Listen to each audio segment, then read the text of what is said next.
Bonjour Martine. Bonjour Michel. Pour cette nouvelle émission Beyond Web TV consacrée à l'art, j'aimerais aborder un thème qui m'est cher. C'est la fameuse idée « Le monde est un village ». Qu'en penses-tu? Oui, c'est une idée intéressante parce qu'effectivement, tout le monde se connaît plus ou moins quelque part suivant les frontières qu'on parcourt. Et en fait, il n'y a pas forcément de frontières. Cela commence déjà entre nous. Nous sommes de deux pays différents, de deux cultures différentes. Et pourtant, on peut créer quelque chose entre nous. Oui, finalement, tout être humain est égal. Et en fait, les idées sont complémentaires. Tout à fait. Moi, je me dis aussi que c'est une étrange idée, en fait, que le monde est un village. Parce qu'au départ, on pourrait penser que le village est un milieu clos et que cela peut conduire à une tendance à rejeter autrui. Alors qu'en fait, les médias et la petite lucarne qui était la télévision ont participé au fait qu'on s'éloigne de plus en plus de l'idée, loin des yeux, loin du cœur.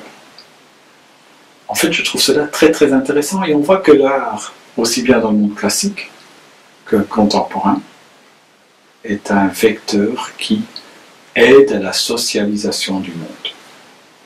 Compliqué comme idée.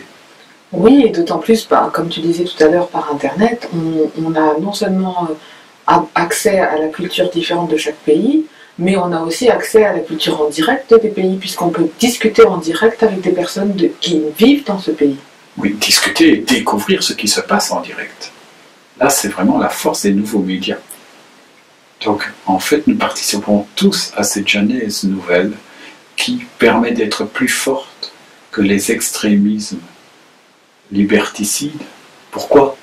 Parce qu'il suffit d'écrire, de dessiner, pour que ces écrits, ce dessin reste. Ce n'est pas seulement Zola, avec son fameux J'accuse de 1898 ou 1898, selon le langage que l'on utilise, qui reste dans les mémoires. C'est aussi Charlie Hebdo, c'est aussi certains dessins, certaines caricatures, mais pas seulement les caricatures. L'art, c'est beaucoup plus que cela. C'est quelque chose de signifiant. Tout à fait. Quand on parle de frontières, au départ, on parle de vacances, de lieux qu'on traverse momentanément. Mais moi, par exemple, j'ai en plus créé une activité dans un pays qui n'est pas le mien. C'est encore tout autre chose. Tout à fait. Tu as apporté une valeur ajoutée.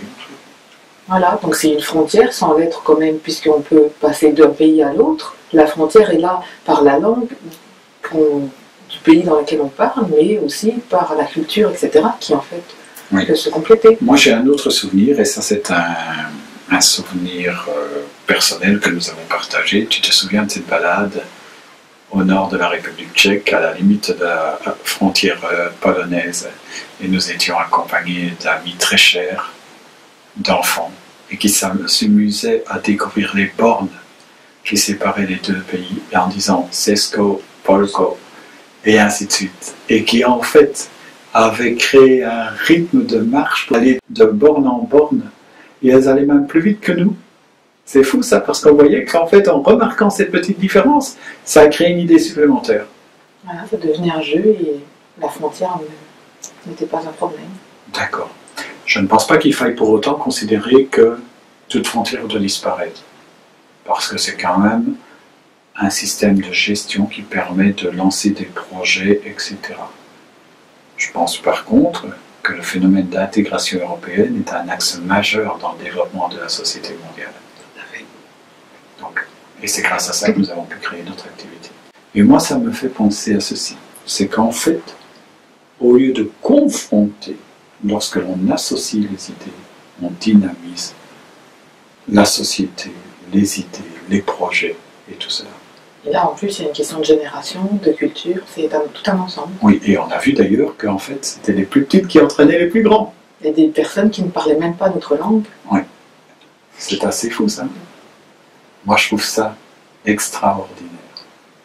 Et donc, les frontières doivent être vues autrement. Et garder à l'idée que la communication permet de lancer des projets et d'être plus fort que tous les extrémismes.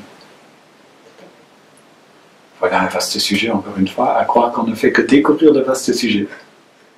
Au plaisir, Martine. Merci, Michel.